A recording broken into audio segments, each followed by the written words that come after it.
General Harris is on the line. Eric, if you can get the general. The general's up there. General, good to see you again. Where are you reporting from? Where are you right now, General? Sir, I'm at my headquarters.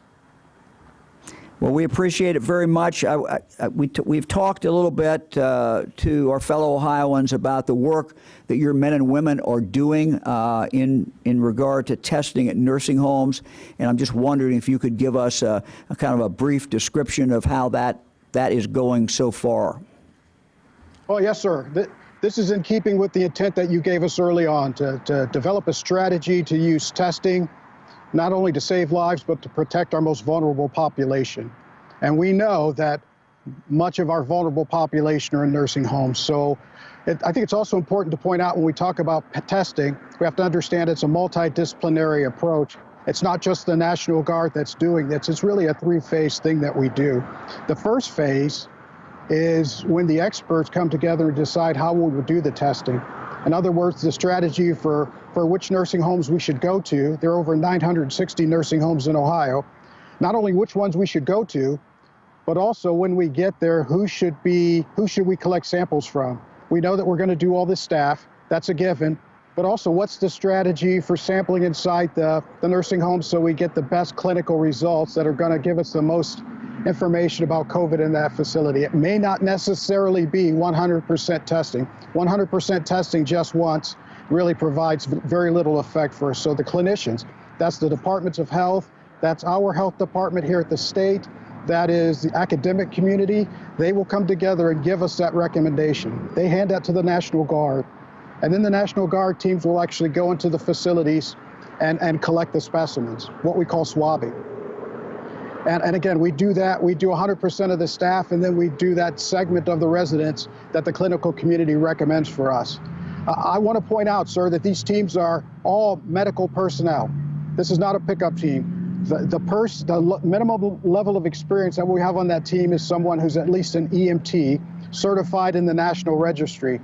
In fact, our officer in charge of all these teams, Major Jessica Taylor, I'd like for you to see her.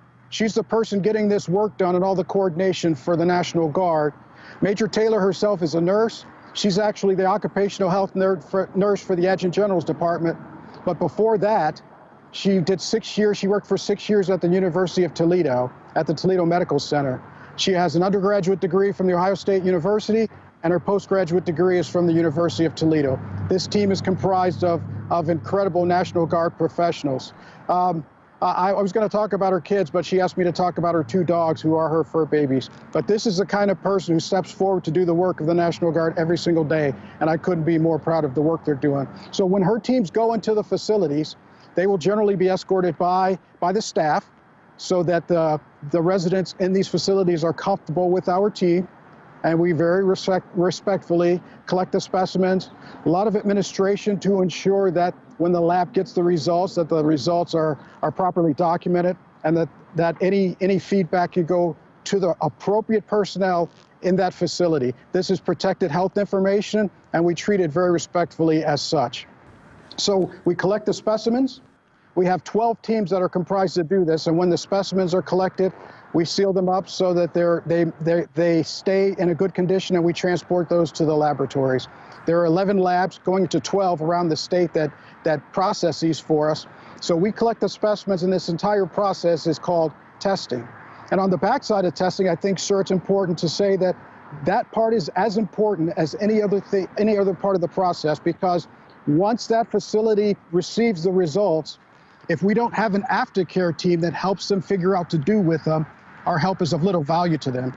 So the aftercare team will go to that facility, again, a cross-disciplinary team that helps them determine what to do. In other words, if they lose staffing because they know that those people are positive, then we may put together a program to help them surge that staffing.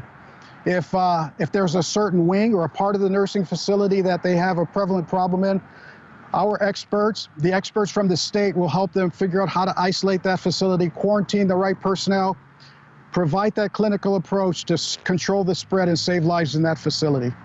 So we're ramping up very quickly to all 12 of those teams, and we will press as hard as we can, sir, to reach the maximum testing capacity here in this state, not only for the nursing facilities, but as a part of the overall comprehensive testing process for the state of Ohio.